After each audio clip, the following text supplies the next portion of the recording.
Hello, everyone. Welcome to the Not Pod. I think this is episode 3, and today I'm here with Beth, founder of Wandering Bee in Stone. Hello. Thanks for coming on. Thanks. Pleasure to have you here, and we're both very excited to be here. Yeah, we are. I walked in and I was like, wow. I love it. And before we jump in, I'm going to say a big thank you to where exactly we are today, which is Dissident Studios, Dissident Agency in Stone, creative agency here with a phenomenal studio. Yeah, sick. Great setup, great equipment, great people, and they create world-class content for different brands, and we're feeling it now. Yeah, so cool. How's this feel for you being in this kind of space in Stone? I love it. You know what? I didn't know it was here. I was like, when I walked in, I was like blown away because I love this type of thing anyway. This is right up my street. So like as soon as I walked in, I was like, why didn't I know about this? Like I want more people to know about this because I have other friends that own small businesses that would want to use this space. Yeah.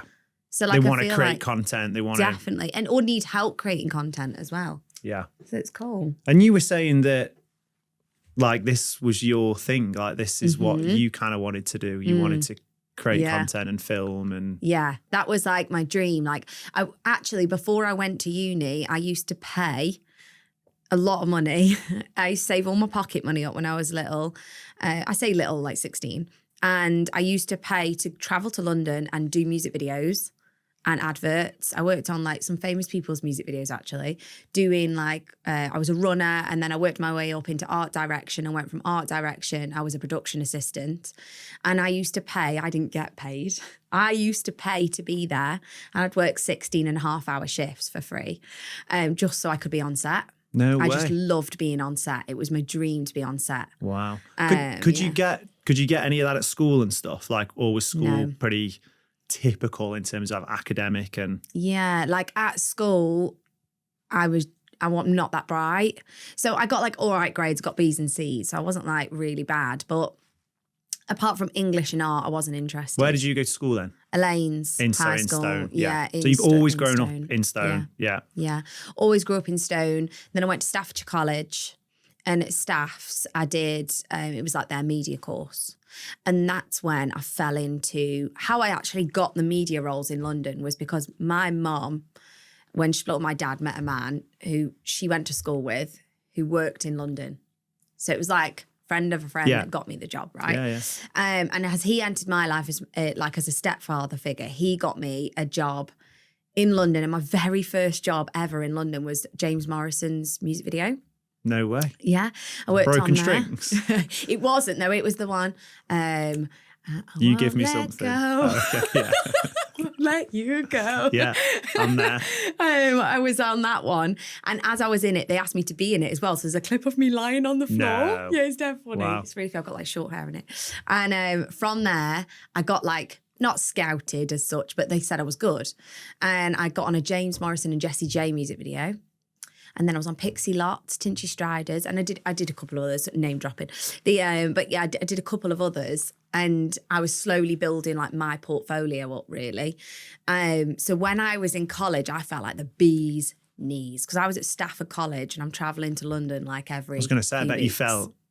Yeah, I felt big like name famous. on campus. Yeah, I did feel like a big name on campus. I was like, I'm mint. I am. I used to come in with like my call list with everybody's names on me and like, I've got a call list. I'm on the call list. Because that's not a very Staffordshire thing to be doing. No. Like, there's I'm sure we're a similar age, I'm guessing. Like, there's not like there's a big creative or an obvious creative scene in and around this area. So, yeah. How was that? Like, did you fit in? Like, did you have... No. Yeah. At all. I actually got taken the mick out of a lot. Really? So I remember that first day I walked in, if Andy, who was like my stepdad at the time, if he wasn't there, I would have properly felt like, for an example, I'd obviously never been to London before. 16, never been to London. And I walked on set and there was about 100 odd people there, all buzzing around. And I kind of just stood in the corner like, what am I meant to do? What do you do on set? And I remember I was wearing these little white plimsoll pumps because my mum said they were cool.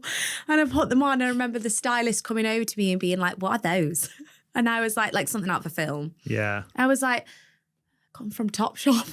That's hard though, isn't it? Because then at home, you don't feel like you fit in because you're Yes. one of the only creative and 100% people. And then when you also go Yeah. to London or to wherever that creative scene is, you then also don't feel like you fit in because you're not from there. Not in the from same their way. area. The one thing I will say though, like I'm a super confident person. So when he said that, I almost did feel like I fit in. And that sounds really awful. But the reason is I grew up watching American films, right? I grew up watching like cheerleading movies and like Mean Girls. So when he said that, I was like, I'm going to be cool one day.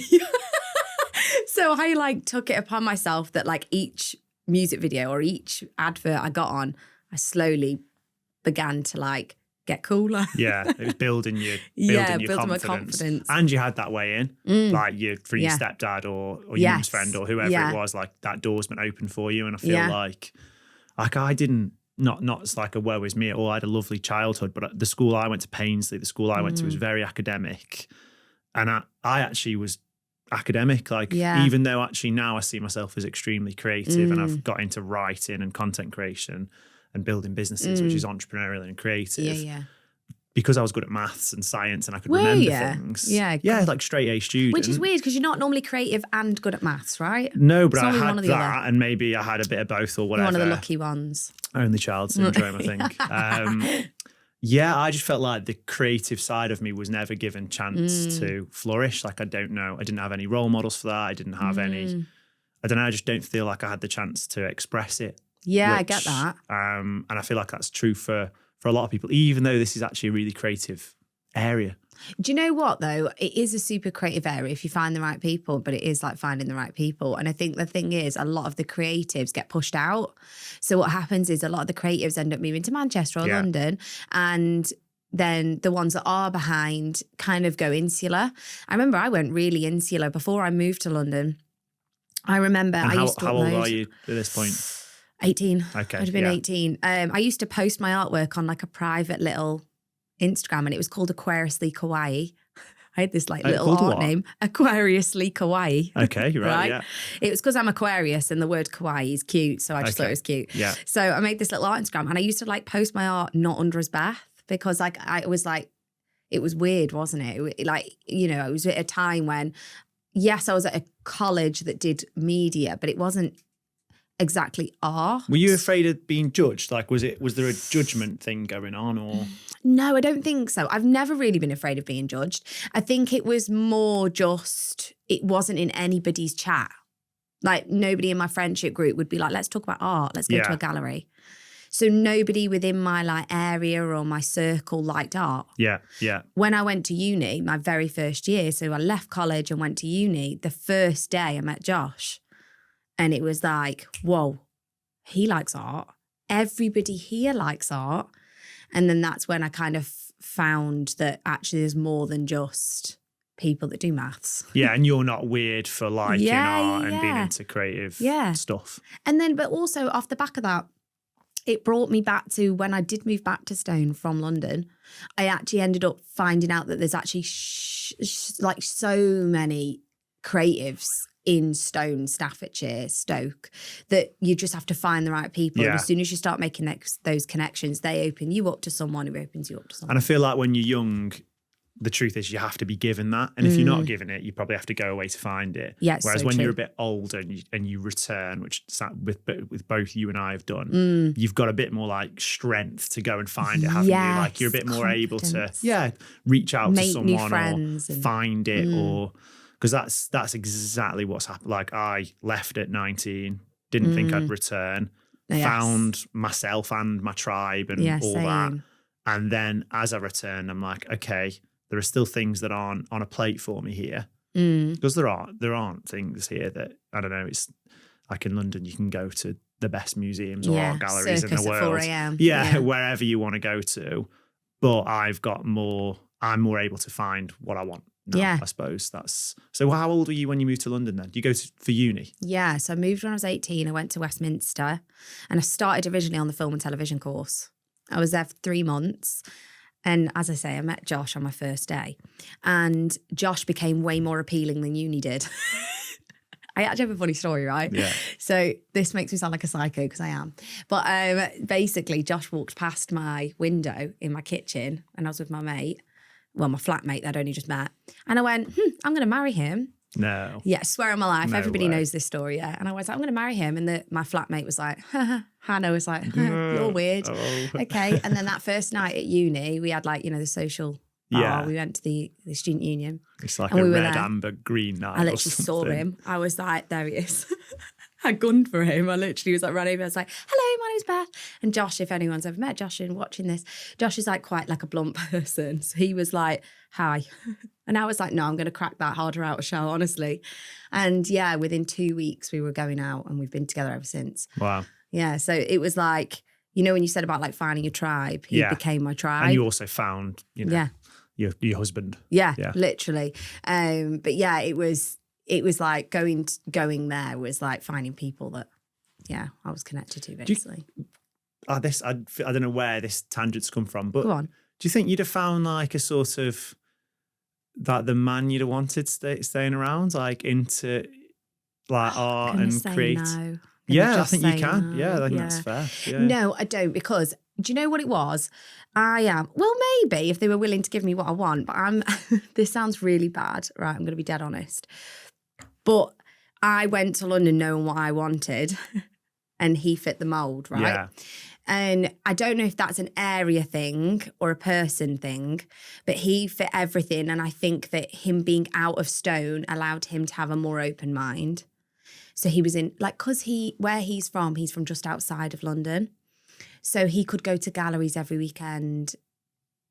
He was already aware of a lot of art us aren't things. Exposed to. We're not exposed to these things. So I think meeting him was someone that was exposed to those. So he could show me things. Like he took me to London for the first time and showed me London, Yeah. So I was like, wow, he's amazing. Yeah. And I don't know if maybe someone from around here that had never left would have that same view. How did you how did you sort of continue to explore like your career and stuff then in London? Like what? God, it was a bit patchy, Was it? I had a lot of jobs. Really? I've had so many jobs and I've been fired from jobs. But like, I'm quite opinionated. So I'd go into a job and I would say to them like how I think it should be done or could be done better. I'd try to be polite as possible. It obviously doesn't go down very well. I learned from that as time went on. But I worked in a pub just for money. I sold nail varnish just for money. So you just sustaining your life in London, basically. Because you couldn't sustain it, basically. It was so expensive, wasn't it? I mean, I was paying £1,365 a month for a one-bed flat. Yeah. It was ridiculous. And I worked in Selfridges, which was my main base. That's probably the best thing that I've learned for the Wandering Bee. I learned a lot from Selfridges and I loved that job. Amazing people, super cool. And I remember, because I'd never, and I feel like a lot of people from the area will back me on this, I hope so. I didn't know anything about designer brands, nothing. So on my first few weeks of Selfridges, I called Givenchy Gavinci. And I remember Hannah, who I worked with, going, please don't ever say that again. I was like, that's such a good story though, because if you've not heard of Chanel or Givenchy or Yves Saint Laurent, I was like, what's like, actually I did have Yves Saint Laurent? Yeah. Because my mum used to buy me makeup when I was younger, or I'd have her bits she didn't want when I was little, and it would have YSL on it. But you don't learn about brands. I didn't learn about that. So when I went to Selfridges, I learned this whole new thing. But one thing I will say is I've always been super ambitious. So when I was at Selfridges, I wasn't just a stylist or a sales associate. There was this lady called Yona, and she was head of all the floors. I used to think she was the coolest gal. She's small. She wore these big heels. Everyone bowed down to her yes, no, Yona, no, Yona. And I used to look at her and I'd be like, I'm going to be her one day. And they did this thing. We used to have a brief every morning. And they did this thing where they asked everybody, and we had to fill it in on a spreadsheet thing, where we wanted our careers to go with Selfridges. And I said, I'll be the next Yona. That was what I put on mine. And I was like, Rob, who was my manager at the time, was like, of course you put that. Where do you think that, because what you've just mentioned about, saying Givenchy wrong and that sort of stuff, I think for people that are maybe from areas that are, I don't know how you'd say it, disadvantaged or less privileged or whatever, or less affluent, probably was really what it's about. Like, I feel like you can grow up with a glass ceiling, like your confidence is low. Almost from the start. Like you base your self-esteem on the sort of the perceived worth of so true. Your area. And like there's a lot, especially a lot of like, I feel like I've met a lot of young women who their confidence takes a lot more time to build because of maybe where they're from or those experiences they've had. It sounds like you, though, for some reason were just able to just like charge through that. Like what? Why? Oh, yeah. You know what I mean? Like where does that, were you always like that, or where do you think that comes from? My mum and dad. I come from not just my mum and dad, my entire family are super loud and super confident, especially my dad's side. We call it like, we're all like, my last name's Warren. We're all like, the Warrens are just mental. And we're all just super uber confident and really ambitious. And we literally don't have filters. So my dad, my brothers, my uncles, my nan were all exactly the same. Right. So when I had this trip to America, for everyone listening who hasn't heard this, I basically went to America in March and it was mental. Was because all the Warrens were in one room, which we hadn't been since I was a kid. And it was crazy. So like I was born with a mum and dad who basically, can I swear? Of course, yeah. The shit shone out of my ass. It was like, that is the wrong saying. It's sun shines out of my ass, not shit, isn't it? But I think the shit. I will take it. Yeah. I think when you were a baby, the shit probably did shine from your ass. Yeah, it did shine from my ass. So it was like one of these things where like, I just thought I was mint. And it... Because you were so loved. So I was so loved. Like, I was very, very lucky that I had parents that like told me I was amazing. I actually, when I was 15, my stepmom, she said to me, like, what do you want to be? You know, because my mom and dad had a messy divorce, won't go into it. And Jen came into my life and she helped me like with planning where I was going to go into uni and stuff. And she was like, where do you want to go? What do you want to do? And I was like, I just want to be famous. That was my only goal, was to be famous. And she went, what are you going to do to it? And I went, I'll do anything. I'll be a glamour model. I was like, don't care. I'll sell my underwear. I don't care. I was like, I'm going to be famous one day. As time went on, there's an element to me that goes, it would be good to be famous, but there is an element where that kind of got lost, especially once I'd had kids. I lost that urge to be famous. But I think that all came from like a cocky confidence, really. And I'm also a really spiritual person. Like, I'm super spiritual. I've always done readings for people. I've always been very in touch with that side of myself. So I have an element to me that doesn't give a fuck what anyone thinks. So I think I go through life like, you know, when people get embarrassed, I tend to not get really embarrassed because I just think like, you're never important to anybody else. That's one thing I always took. Someone said to me once, it might have been in therapy actually, that said to me that you're never as important as you think you are. So like, you're not going to come out of this thinking, oh, Beth this, Beth that. You'll come out thinking, did I? Yeah. You know, you're your own main character, aren't you? So I carry that through life, just knowing that I'm only my own main character, and in everybody else, you're your own main character.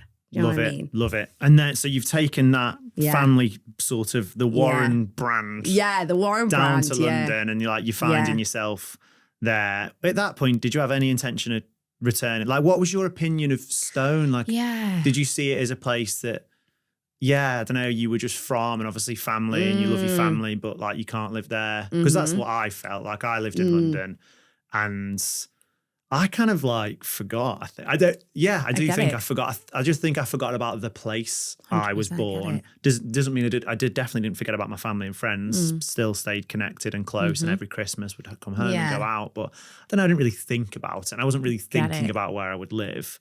What was your when relationship? I left, when I was 18, I was vowed to never return. Did exactly what you did. I vowed to never return. I was like, I'm never coming back to Stone. I just thought there was nothing there for me. There's nobody that connects with me. There's nothing here for me. And I left. And after a few years, I'll say 3, still had a very strong mindset that I wouldn't return. And then as time went on, I actually started to miss a lot of things. One of them was the quiet. And how old are you at this point? I would have been 21. Yeah, okay. I'd had I left London originally. I think there was a couple of reasons. One were, I left Stone originally. One of the reasons was to meet people that were like me. But also it was my mum and dad had gone through a messy divorce, right? And I think a lot of that was me trying to get away and away out of that. And I think on reflection now, like a lot of that was to like run away from a situation and not be around it, which took me to London. So I vowed never to return. Maybe 21, I had a miscarriage. And once I miscarried, I was like, no, I think what I need right now is to be grounded. I felt very like nothing around me was familiar anymore. And Southerners were doing my head in. No offence, Josh, because he's Southerner, but they are annoying. And they don't have the Northern sense of humour or the Midland sense of humour. And as much as I had lovely friends there, I just started to miss people from here. I miss the quiet. I miss the greenery. Like, okay, yes, there's Hampstead Heath in London, you know. It's not. It's nowhere near the same. No. And I also missed the idea that one thing that really shocks me about, say, London versus, or city life, not just London, city life versus where we are now, is people don't have kids. It's like family isn't a thing, it's work. You live to work. City life is you need to live and breathe work and nothing else matters, really. You don't have time for anything else or money for anything else unless you're a millionaire. And I miss that side. So coming back, I was like, that decision was made off the back of something traumatic, but also feeling a need for familiarity. Yeah. And coming back was it grounded me again. I've got to admit, though, for 6 months after moving back, I hated it. I really regretted it. I cried a lot. Yeah. I used to sob into my pillow. I remember one time I worked in this awful job, and I don't care about saying it because I'm never going to work there again. But I worked for Allied Healthcare, and it was horrible. And I was a recruitment consultant. And after 6 months, I remember... Back here? My first job back, I opened the door to my mum, and I just broke down. I was like sob crying. I've made the worst decision. I've lost my friends because all my friends were still in London. And I was like, oh my God, what have I done? And then it was like Josh had to rebuild me back up, really, because I felt like a shell of who I am. Didn't know what I was about, didn't know where I was going. I worked as a recruitment consultant. I was like, what the hell am I doing with myself? And then I got pregnant with Callow. And that kept me here because falling pregnant with Callow, I was never going to bring up kids in London. So really, family was a big drawback, as in you starting your own family. Yes, me.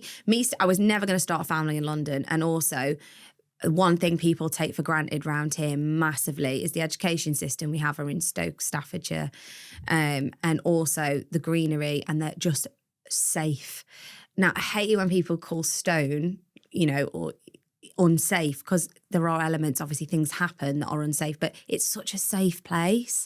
Like when you've lived round the corner from Neasden and Harlesden, we ain't unsafe. No. Do you know? Yeah. So like bringing up kids is a lot nicer around here. Yeah. I'll say that. That's like, it feels quite young to have like, because I've lived in that.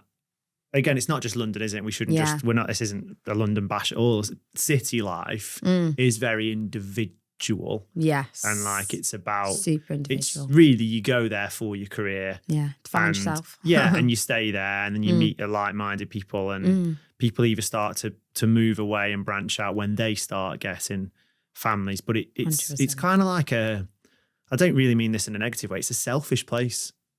Oh my God. Like you're there really. You've just summarised it. For yourself. That's my experience of I agree. I'm there for myself. And I think I got to a point of like, getting married in a long-term relationship and I'm starting to think about others. Yeah. And I think it's given me what I've needed. Like it's given me that hit and that inspiration or that creativity or that confidence. And it's allowed me to maybe explore the parts of myself that I didn't feel like I could explore in one area. That's what traveling does. It's like why everyone wants to go traveling when they're feeling a bit lost because it's a free hit. It's blank canvas. You want to, you want to go and do magic mushrooms in Bali because you can't do that here. I suppose London was for me was my traveling. It's how you explore. But I found it towards the end. Like I think I just started to see everything that I didn't have, which was like space, quiet, same. And I didn't feel like I could build I didn't feel like I could build a family or even really a future for myself. And even on a basic level, I think there's a lot of people, even if you do make a lot of money, then obviously there is a load more opportunities to do that in a city. It's very difficult to get on the property ladder. So difficult. And not just a property ladder, a career. A lot of people get trapped in a retail route and a bar job because it's so expensive in a city. One thing that we have a blessing of here is there isn't as much, what's the right word, like competitors in terms of if you're going for a job role, right? Like in London, you're like competing with the world. Yeah. Like you're going for a job role that you think you're highly qualified for, the best person for the job, but there's also 15,000 other people going for that role. Whereas Stone, Stoke, Stafford, there's a lot less people going for that role. Yeah. Same with houses. Yeah. When you're looking for a property, you can actually get on the property ladder when you've got enough or whatever, or if you've got help to buy a house. We got help to buy ours because we were really lucky. And, you know, I would never have had that opportunity in London. No. And let's talk candles. Yeah, go on then. Where do candles come into all of this? Like where, because at the moment I'm like, where are the candles? Other than you being creative and like kind of ambitious and entrepreneurial, that makes sense. I'm like, okay, I can understand why she would start a candle brand, but not at one point in this so far have I heard you say like, oh yes, I love candles. Yeah, or like, you know, where did that? Oh, Selfridges maybe. Like, what was the link? Like, how did it come about? God's honest truth. Wanted to work for myself. Only. We're only allowed God's honest truth. So it was December 2020. Yeah. Christmas had just been. I had 2 Yankees burning on the shelf. I'd spent like 30 So quid. you're living back in Stone at this point. Where are you working? I was at the dentist. I was a receptionist at the dentist. Okay. So Calla would have been about 2. Yeah. I can't imagine you as a receptionist. Yeah. I'm so sorry. And I was a really loud receptionist. I bet people, I'm surprised. And I was a dental receptionist. Yeah. Hello. Yeah. It's actually an all right job, to be fair. Yeah. But, no, I'm not ripping the job. I just imagine me. Imagine, yeah. Hello. Hi. I was super loud. Oh, what you haven't done then. Yeah. So I was working there and it actually ended up getting a really crap job because it was during COVID. So everybody else was living it up, living life to the best. I was working 12-hour shifts at the dentist. I said to Josh, I'm not doing this anymore. There is absolutely no way I'm not doing this anymore. And I Googled the top 10 most profitable small business ideas and candles was number 1. So I just chose candles. Way. Yeah, I swear. No way. So I just chose it. I went, yeah, go on then, candles. And Josh went, whoa. Before you go for it, order just one little bag of wax. I went, of course. I ordered a 22.5 kilogram bag of wax. Yeah. Loads of fragrance oils, loads of wicks. And had you done anything freelance on like sort of yourself before? Or was this the first? First proper one. When I was in London, me and Josh did do a little thing called Pink Ginger. And Pink Ginger, all it was, I was pink, he was ginger, obviously. And he did all the graphic design works. He's a graphic designer. And I basically did the invoices and built the website. Okay. So that's how I you did. Dipped your toe into like doing something for yourself. But did nothing with it. It just kind of, I loved building websites. So I built a website and that was it. So let me get a story straight. Because it's actually a mad story, really. Yeah, There's really actually is not many people that have probably, well, I think there will be more than we think, which is the beauty of this area. But you've grown up in Stone. You've gone to college in Stafford. Mm-hmm. You've then gone to London to sort of find a creative career. And I suppose, I don't mean, I'm going to sound a bit harsh. You've not found, like, it doesn't actually sound like you've found the thing you wanted in London. Nothing. Actually. I found it. Yeah. You realise you want a family, move back. Yeah. And then you've Googled you've Googled top business ideas and picked the first one. Top one. Yeah. It's like, yeah, go on then. We'll do that. I'm just not somebody that does anything by halves. Like just even the fact that I've ordered a massive bag of wax that cost me like X amount of money. Yeah. You know? How much did that cost? I think it was like 60 quid. Yeah, okay. Okay. Yeah. And then I ordered some like fragrance oils and I had no money, literally no. I'm still skint, but I really had no money. I was like living paycheck to paycheck, you know. Klarna and everything, which I still do. Love Klarna. So I had all this wax and Josh's like, just make one. Before you do a business, just make one. As I'm stirring my very first candle on the hob, I'm writing business names in a diary. I'm like doing this. And I went, Josh, we're going to make a logo tonight. And he was like, really, Tune? We call each other Tune. Tune, really? I'm like, yeah. So we sit on the sofa, we built a logo. The next day, I think I went, I have ADHD. Not to drone on about it because I hate using that as like a thing, if you couldn't tell. But my ADHD makes me like super hyper focus on anything. So I literally hyper focus the shit out of candles. I mean, day and night, every day. And I was doing loads of research, and what I was kept coming across was they were all shit. I was like, why are everybody's candles so shit? It's not that difficult. Just buy higher end and make good candles.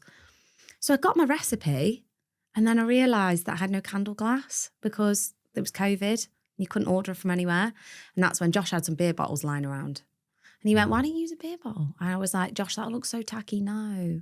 And he was like, no, I think you should. I think you should use a beer bottle. I was like, go on then. So I made 7, sent it to my friends at the dentist. And they were like, mate, they're sick. Where are they from? I was like, I made it. And they were like, no, I think you should do this. And that's how it blossomed. Wow. And I just went for it. I just built a website. Started making and you candles. Just gone deep on candles. Deep. Like you just went straight just throw in. everything in. I literally stopped doing everything. My manager at the time at the dentist went, I knew you'd stopped working here the minute you came in the next day, and was like, I've started a candle business. Yeah. Because my mind just went, right, I'm going in it. And I'm a massive manifester. I believe in manifesting. And I just, in my head, would sit every night, and I didn't want it. I knew I was going to have a shop. Like in my head, I walked myself through my shop. I imagined the piano. That was what I always said, I'll have a piano. I'll have a piano. I walked me through getting millions of pounds. I still do that one every night. I'm going to get my £1 million check. I'm going to get my £1 million check. And I was just manifesting all the time. And I think I launched the business just like, it was on the 12th of February 2021. So it was just 2 months I was doing research for. Launched the business February 2021 and posted it in like a local, it's like a fairly posh estate in Stone. I posted it in the White Bridges group. Yeah. And I got 12 orders. Oh, and then the next night I got 14, and then I got 17. And then it became word of mouth, and it kind of grew from there. And that's kind of how the Wandering Bee began to grow. Wow. So literally you've made, how many did you make initially then? 7. You made 7. 7. Gave them away. And then you've just keep going. Come up with the brand and the name. Yes. Yeah. Which is it's not like, you've still, I think that you shouldn't sort of gloss over that. Like, it's a great brand. Oh, like the logo and the name. Identifiable. Yeah, it's a good brand. Yeah. Like, it's not. And to be honest, I can't claim all of that. Josh is an amazing graphic designer, so he really helped me. And also he pulls me in because I go I want paint splatters and I want this and I want pink. And he was like, whoa. Okay, bring it back. Let's go minimal. And I knew I didn't want the word candles in my name, so I could have a brand rather than a business that's just candles. Yeah. The Wandering Bee was always going to be a brand, so I can branch out into self-care or plants like I do now. I do plants in terrariums. But if I'd called it the Wandering Bee Candles, none of that would have made sense. Yeah. So I always had that. And that day we sat on that sofa and we're designing our logo, we both said big business moves. Everything I do is big business moves. So like the day I hired Jen, everything I've done, we do quarterly reviews, one-to-ones, I have contracts. I got an accountant straight away. Like everything was super. You're building it for how you want it to be. Yeah. You're making it. Yeah. Never went in just with like a view that was going to be. So it's been 3 years now. 3 years, 3.5, yeah. Wow. 3.5 years. And then just like, what's been just summarize, you started selling them out of your bedroom, essentially out of your house. Mm-hmm. And then when did you selling them online? And then, what have been the steps to where you are now? So launched February 2021. Yeah. 6 weeks after launching, I got an email or a message off the Wilder Wedgwood, which is in Barlaston. And Gemma, who's the head of Wilder Wedgwood, I owe a lot to her. I'm not going to I owe a lot to her. And she knows that. I'm so grateful. She messaged me and basically said, come for a meeting with me. I want to discuss you having a space here. And I said, do you mind if I bring my daughter? I've got no childcare. And Callow was 2. She was like, no, that's fine. So I took Callow to the Wilder Wedgwood. And as I walked in, she said she couldn't believe it was just me and Josh and our daughter, because she said it looked like a bigger brand than what it was online, which was the big business moves, posting as if I was huge when it was just me in my kitchen. And she was like, look, I know you're a tiny still business. I know you've only been going 6 weeks, but I love your brand. And I think there's a lot that you could bring here. Can I offer you a warehouse? So I had a warehouse at the Wilder Wedgwood. I moved in I think it was the October. So from Feb to October, moved to the warehouse, started selling there. And God's honest truth again, I got really depressed. I love Gemma. I was so grateful, but I was underground. And it was really lonely. It was like working with someone with no natural light. And as much as I tried to be super grateful that I'd kind of achieved what I wanted, which was to be self-employed, I just had this like thing where I was like, I'm meant to be around people, and I just wasn't. The business took a plummet. I believe not going to go on too much about it, but I believe everything is energy. And when my energy dropped, sales dropped. And I used to do this thing with Jen, which I don't do anymore. If any business people are listening, they're going to be like, don't do that. But I did do this. I used to write what our turnover was for the month, profits. I used to write everything where we were going, right, every month and every week. And obviously, as the profits are going down and the turnover's going down, Jen, who worked for me, could see it going down as well. So the whole team is just demotivating. We were like, what's happening? Jen went on holiday. And this was in the would have been coming up to the September of the following year. Jen went on holiday for a week, and by the time she'd got back from holiday, I'd taken over a shop down Adie's Alley with the last £1,200 I had. So I had like £1,200 left in the business account. And I just thought, right, this is do or die. I either take the shop on or go back to the dentist. Was I hell going back to the dentist? Chucked the last £1,200 into the shop and we just flipped it. Josh bought like fence panels to build the till out. We bought like wood from the builders merchants, the cheapest we could get. We just kitted out, but it looked mint. How come you went big on, because the narrative that we keep seeing in the media and everything is, the high street's dying. Yeah, like what? How come you were so like bullish on having your own? Because a lot of people would have said, just stay at home and build a candle brand online and sell candles online. How come you went for it? I think I was in a corner. It was, well, the online didn't work. Well, it did, but not to a point that was profitable enough to have a member of staff and be in a warehouse. So I was pushed into a corner where I either had to make the leap and just go for a shop or stop, because I couldn't afford to stay in the warehouse. So it was kind of like a do or die. I just felt like I was in a corner and it was like, do something now. And I was like, okay, I'll just take a shop. Sounds like you need the shop as well. Like, it sounds like you need people, or else you don't have that energy. Yes. Yeah, and it's so sensual, obviously. So sensual. Like, you need it. People will take a gamble online and order a candle, but a lot of people want to smell it first. Of course, yeah. So that always helps. But also, I think there's people buy from people. And I think people want to buy from me and my family. And I think we hold an energy as a family that is like people like I want to say, without being big-headed, but there were likable people. Yeah. People could see that were good people, and people want to support local people. So I think when you can come in, have an amazing service given to you, like everybody that comes to the Wandering Bee will say the same. Millie and Jenny work for me and Josh, like we give outstanding customer service. You can't get that online. And I also feel like the truth is, I mean, I live in Stone, so I love having the Wandering Bee on the high street because I want to have a cool independent brand on the high street. So I suppose, I want that to happen. It's part of, not like a tax, but like it is. It's like an investment in. Yeah, it is. And I definitely am not the only person that feels like that. So it sort of works. Like we want it there. Yeah. And what are your thoughts on? Because it's a massive conversation at the moment. Like, obviously doing the Knot, find myself online a lot. I'm looking at the news a lot. And every week I'm curating good, positive news stories, of which there are loads and loads of great events and whatever.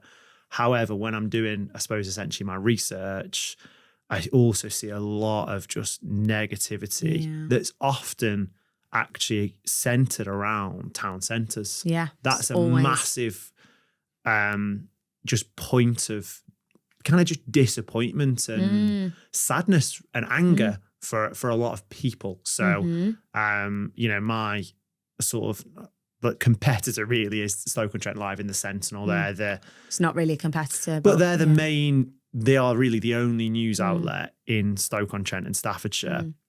And if they can put a news story out that says, another shop closes on the high street, and it's true. Maybe they didn't have to say another to stoke the fire, but they do anyway. And the comments and the people, so we can't will and it'll be blame and it'll be anger. Yeah. Usually the council gets blamed. I don't know why, bless them, but they get blamed for everything. And there is just, but I see through that, and what I see is sadness. People want thriving. They want sort of town centres. They want that sense of community. And I feel like it feels like we all really care about it. Yeah, it does. But the truth is, not a lot of people are doing a lot about it. Yeah. And my pet hate is when people come in and complain, but then they don't support local. It's a bugbear of mine. Like, you'll get people coming into the Wandering Bee, and generally my customers are incredible. But I do get occasionally somebody will come in and they won't buy anything or anything. And they come in, they're super uber negative about the area. And they'll say something like, oh, the high street's looking shit. And I'm like, whoa, no, it's not. I was like, it's actually really coming alive. There's loads of new businesses that have opened. And when you get chatting to them, it's like they go, oh, yeah. And it's like a politeness, but you can see that they're like programmed themselves to just speak negatively for no reason. Yeah. They're not opening their eyes and seeing all these beautiful businesses that are pumping love and creativity into them. What they're looking at is they're going, oh, well, I've been conditioned to say this area's a shithole, so I'm going to continue to say it. I mean, if you listen, it's head in hand. I just couldn't. I feel like it is a conditioning. It is a conditioning. I actually think I had it. Yeah, I think I did. I think I had it. I think left. because growing up here, I did feel aggrieved that there were things I wanted that didn't exist. Yes. I mean, I had a great childhood and a great time. Loved going out in Hanley and Stafford and Stone and all that. I had a brilliant time. Yeah. Really did. Love my mates, love my family. But I still felt like there was something I didn't have. Yeah. And the truth is, I blamed this place for that, which is not fair. Like, there's loads of reasons why this region has changed and transformed that are beyond lots of people's control. You know, that are hard to understand, and just things change. Yeah. And I think when I came back, I sort of had an expectation that it should be a certain way, or like, I just think I had that story. It's just a story that's been placed in my head. Replays. From whether it's from people or the media, or just been placed in my head, which is, you know, this place has got nothing going for it. Yeah. You can't be anyone here. You can't be successful. You can't make money here. Honestly. All this stuff that's just placed in my head. And I feel like I've had to go through this like unlearning of just like letting go of that and then seeing what is there. So rather than being frustrated at what there isn't, which we could all spend all our life doing anywhere we lived. So I was doing that when I lived in London. Yeah, I was too. I was saying, well, this hasn't got green. Well, it hasn't got any green grass. No one to go to London. I'm like, oh my God, how many galleries are there? It's brilliant. Yeah, it's anyway. so true. Grass is greener on the other side. Yeah, but I was only seeing what wasn't there. And I feel like I've been able to like get myself to this place where I'm seeing what there is. And don't get me wrong, doesn't mean I don't want, I'd love it if Stone High Street had a Mexican restaurant. Yeah, great. I know what you mean. And there's not, and it's okay, and I can live with that. Yeah. But that doesn't mean it's looking at the beauty of a place. Yeah, I can't be grateful for what we've got. 100%, and see the people as well. And I think a lot of the people that make complaints are the people that have never moved out. I honestly believe that. I believe the people that have moved away, or the people that go to uni away and then come back, are the people that don't complain. And it's the people that have never moved out that make the complaints, because they don't go somewhere else to see how bad it actually is. No, and they probably don't appreciate what they've got. Because maybe if you've never left, you're just seeing what you've not, what experiences you've not been able to have, which I completely get, by the way. Like I do understand it. And I feel like what's really refreshing, like talking to you, is telling that other side of the story that's not told anyway. I'm like, no one, it's hard to find positivity. It's hard to find really people. Is. And I think it's there, but it's still, I feel like we're still early on. Very. In that. It's hard as well, because I feel like there's a massive generational shift with how people are. Like, there's a large portion of people that like, or a large portion of Gen Zs that like, they are, how do I say it politely? But like, it's like glorifying depression. And I don't mean depression like clinical. Obviously I've suffered clinical depression, but I mean, it's like a lot of it's like, fuck society, fuck the towns, fuck this, fuck that. Everything's shit. So why should we care? And I think that can sometimes have a really negative knock-on Who do you effect. feel like most supported by? Like, given you're someone, you're on the high street, you're an independent business selling a consumer product, which everyone in theory should say is impossible. Yeah. Basically. If you just read it, believed everything you read, you wouldn't do what you were doing. True. There's no way you would do it. Someone like came to me and said, start a candle shop. Yeah. You'd be like, no, that'll never work. Yeah, never work. Yeah. But it is working. Like, who do you feel like most supported by? Like, is generationally or just generally, is it? Is there a certain type of person? Are people travelling in from across Staffordshire? Is it the Stone residents? I'm just curious, like, who's your... Do you know what? I would probably say it is... What would the generation be above? Like our parents' generation. Yeah. That's a generation I'm most supported by. And I do think that's a monetary element to that, because they've got more money, got more disposable income. I'm really supported by them. But I also think they can see that I'm achieving something that I suppose, especially back in their day, was maybe not something that was pushed as much as it is today. Yeah. Like today, working for yourself is glorified. People think, working for yourself, that's the goal. Yeah. But maybe back in their day, it was to get a job, stay in a job and live in that job forever. So I think people, they support that. I'm also super supported by people locally. Definitely, again, within that same generation, like 40 plus. Yeah. Or 30 plus, actually. I'm going to say 30 plus. Again, I think, it's disposable income, but also I think there's a lot of money in Stone. And actually, not just in Stone, in the Midlands, like, there's a lot of people with a lot of money. It honestly kills me. I just always look at the car parks. Yeah, honestly. The cars knocking around. Whereas if you go to Stoke, people drive, and people love to knock Stoke. People love to knock Stoke. Yeah. But people drive nice cars. So if you drive some areas, some nice cars on some nice drivers. 100%. There's a lot more money in Stoke-on-Trent and Staffordshire than people think. I 100%. Think the mad thing is, it's just that they're not spending it here. Yes. They're actually spending it in Cheshire. So elsewhere, true. they're not. Because mouth. Actually, I think the story that no one tells, because I think it's actually pretty punchy to tell. Everyone likes to say, oh, the reason this area is not doing well is because there's no money around here. You could actually flip that and say, and you could sort of put the onus on us, saying it's on us to create the products and the services and the places for people to spend their money. Yeah. I think for a county in an area that calls itself the creative county, that's got this history of like innovation and being at the forefront of the Industrial Revolution, I think we're failing. Yeah. I actually think we the people are the ones that frankly should be pretty embarrassed by just that performance, like entrepreneurially and like creatively. But we like to say, oh, it's because of globalization. No, all that's happened. I get that. But the truth is, this place was built on industrialists. And it was built on entrepreneurs. And yeah, it's on us to give people good stuff. You've given people a great product that you've created through your invention, and people are buying it. And there's a lot more where that came from. And oh my God, people are just instead getting a 40-minute train to spend money at Sexy Fish in Manchester. Really, because they've seen it on Instagram. And I'm sure it's all right. And you get so many people coming in as well. I get so many young people coming in and they go, oh, I had this idea and I was going to open that.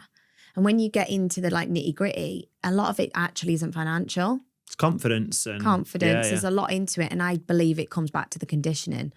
And it's like, well, it won't work in Stone or it won't work in Staffordshire. That would work in Manchester. Yeah, people wouldn't buy that around here. When I was opening the Wandering Bee, that first shop I had, the little one, it's really minimal, right? Very simplistic.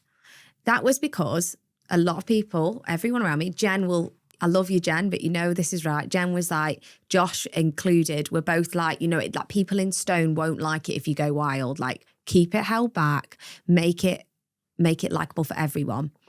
When we moved into the new shop, I was like, fuck you lot. I'm doing what I want to do. And that's when I got the piano and disco balls and plants hanging from the ceiling and all over the room, was because I went with what my gut told me, and it was to create something different that a lot of people said wouldn't work in the Midlands or wouldn't work this way. It needed to be in Manchester or whatever. And it did work. And I think yes, it's a confidence thing, but also it's getting past that conditioning. Yeah. That everyone's and how much are we by saying that, like, we're underselling ourselves so much by saying, oh, that won't work around here, or people don't like great art around here, or people wouldn't like something that's bold and bright. You're basically saying the people around here don't want good stuff, or they don't like good stuff, or they're not clever enough to like good stuff. Like, it's so derogatory. And actually I find that we and people say it about themselves, and it's that really saddens me, because I feel like people just broadly in this area are just capable of so much more. There's been this story that's just built up over the years that's been reinforced that can be validated as well, because obviously the truth is there are the career opportunities and sort of average wage aren't the same. I get that, but it's not the whole story. No, it's definitely not the whole story. There's a big part of it that's not being told, which is what I think that brings it back to, like, the knot, and what you're doing is so great, and why it will be massively successful. I truly believe is because there's going to be so many people that see what you do and go, this is what we've needed. Because Stoke-on-Trent Live, I've done a couple of pieces on me, right? And so I don't like to bash another news place which is trying to, build me up and promote my brand.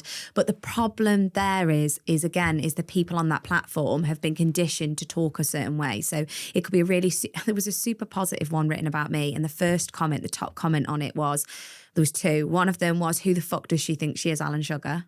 That was the top comment. Second one was, what the fuck is she wearing?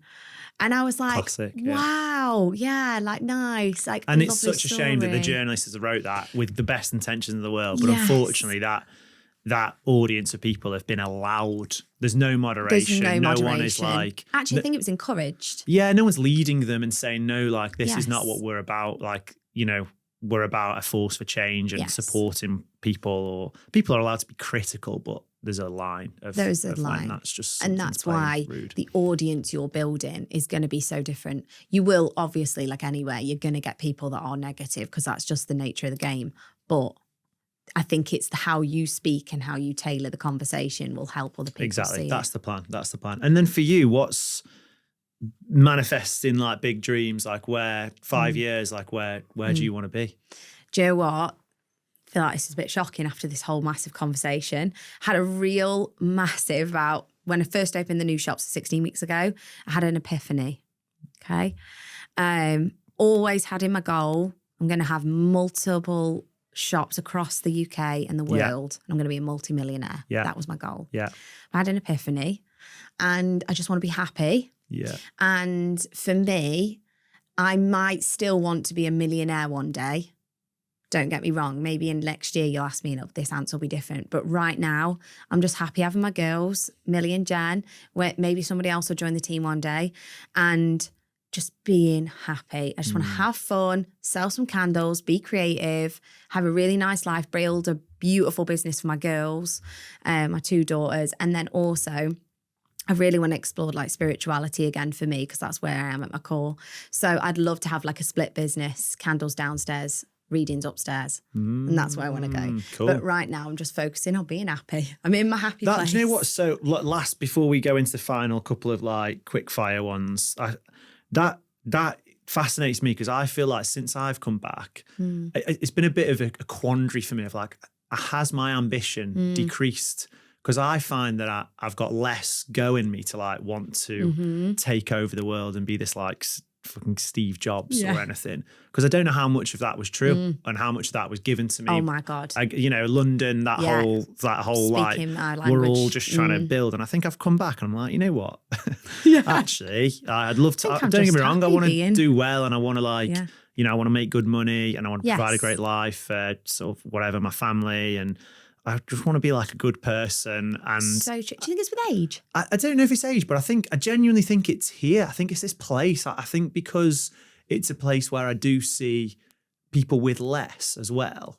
I feel really grateful for like, I suppose what I've got. And I just kind of like, I don't know. I don't want to try and sound like some sort of martyr, but like, I don't know. I've got this less desire to like have it all for myself. True. Like I sort of want, I don't know. I feel like being here, and especially doing work, like I did a lot of work, and I still do with Staffordshire Uni, with the Peter Coates Masters in Entrepreneurship, where it's bursaried, so we get people on the course that just wouldn't have access to that kind of education, people from all walks of life. I don't know, it just makes me want to just like help others more. Because I think part of the world I saw in London, and outside of London as well, but I'm just keeping using London as an example, it's just like this world where like everyone's out for themselves and no one helps each other. I'm just like, I don't really want to live like that. I want to live in like a community where we can all 100%. grow. So I'm not saying I'm not like, I don't want a lot, but I could take less if it meant that other people did well. Yeah, you know what? Yeah. The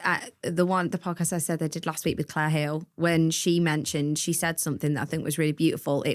She said it was about herself. She was like, I'm happy where I am. I'm going to appreciate where I am and appreciate where I am right now. But it never means I'm going to stop striving for more. So it's like finding the beauty in where you are now. But you always have this element where you're moving the goalpost and you want more, because I think that's human nature. Yeah. But it's just appreciating where you are, which is something I never had.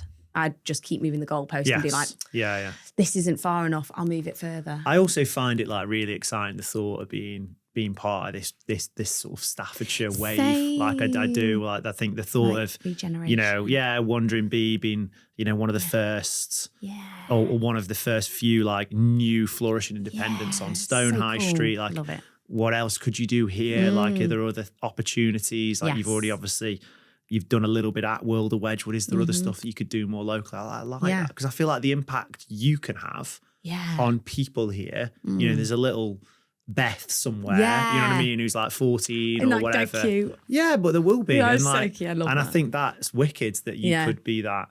Yeah, you could have an impact on that. I love that. I think a lot of the new businesses around here are like, they feel like they want to raise others up with them. And I like that a lot. 100%. I like that a lot. Build it together. Right. We always end on three quick fire questions. Say what you want. Okay. Just let your brain go. I will try. I mean, it's nothing like intense. It's not who you're going to vote for at the election or anything like that. I don't know anything about politics. That won't be good. What's your favourite? I don't know if you drink coffee, tea, hot. What's your favourite coffee spot? Staffordshire. Oh, I'm going to say one that probably a lot of people end up saying, but Bear. It's Bear, my isn't bloody lord. Bear. Justin Stone. Honestly, I is keep just the best. He's top of my list to sponsor this podcast. I'm like, mate, every time. Every time. It is a bloody good coffee, though. That's your favourite coffee. Yeah.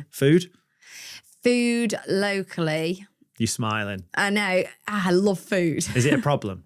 Like, genuinely, did you find it hard? What? I find it hard to find really high quality food. If we were going to go super high end, I'd say Luna at Wedgwood is probably the best I've had within Staffordshire. Yeah. But if you wanted like a quick bite to eat, I really like Proven. Like, my dad will really kill me for saying that, because my dad had a pizza business at one point, so he'll kill me for saying that. But I do really like Proven. Good vibes, good people. You good say service. You're veggie as well? I am veggie, yeah. Yeah. So I mean, I eat fish. Yeah. But so I'm pescatarian. It's tough though. It's tough. Super tough. It is tough. Like there's so many restaurants that are good, but when you go, there's not really much on the menu. Yeah, they're great pub restaurants or whatever. You could get a great burger or a steak, but they're not really a lot of, or they're just like boring vegetarian options, like where you go and you're like, oh, right. Yeah. It's another like mushroom risotto, isn't it? Yeah, it's like, wow, yeah. More falafel. Yeah. Yeah. Okay, so Proven, Luna. Yeah. And you'd like more though. I think that's the theme. Yeah. You would. Oh, I've missed one. I've actually, I take it all back. Oh, wow. Little Seeds. Actually, that's my top spot. Right, wow. Big. Rewriting it all. Forget it all. Yeah. Little Seeds. I love Luna. I also love Proven, but Little Seeds, wow. That needs, I think it was, no, I don't think. It was on the Michelin guide, but I don't think it got a Michelin star. I don't think that's how it works, right? But so it's a high Little Seeds recommend. I can see it in your eyes. Super high. Yeah. Feel it, the energy. Yeah. Go Little Seeds. Yeah. Honestly, it's the best. Nice. Yeah. And just favourite thing to do? Do you want to know the honest? Honest. Is it's gonna just bring it all back to spirituality, but it's like I'd love being spiritual. So when I'm reading for people, sitting with my own energy, reading for others, bringing spirit through for other people, that's like my all-time. Do you do that anywhere? Like, is there a place you'd go for that here? Yeah. So I joined literally just this Monday a brand new psychic medium group where we practice being like psychic mediums basically, and I have a brilliant tutor called Julie Ebray, which is an amazing psychic medium. And she's training me at the moment, but I think that's where I should go. I think the Wandering Bee will always be my baby. But I think there's an element that I've not gone into professionally that I will do. So that's like my favourite thing to do. My favourite thing is to meditate and connect with spirit. That's my favourite thing. Love it. And eat. Yeah, at Little Seeds. Love food at Little Seeds, yeah. Love it. Honestly, this has been amazing. And God, I'm glad. I love the Wandering Bee, genuinely. I love having you on you. Stone High Street. Obviously, I live in Stone, but I also love you as just like an example of a creative, ingenious Thanks. Staffordshire brand that I feel like if people haven't heard of you and haven't been down to the shop, anyone in this whole county and beyond, can make a day of coming to Stone and they can grab a coffee and bear. Yeah, they can buy a candle and then go for some food and Little Seeds. Expensive day, but lovely. It's a lovely day, but there's loads of money, so it's fine. Yeah, it's fine. And your stories genuinely inspire, resonate so much with it of like, maybe feeling like you couldn't fully be yourself here, but then you go away and then you come back. And I love how you sort of breaking down barriers here. Genuinely, I feel like you are. So just keep shining, keep being you. Yeah, thank you. And thank you for coming on to the Not Pod. No problem. Thank you.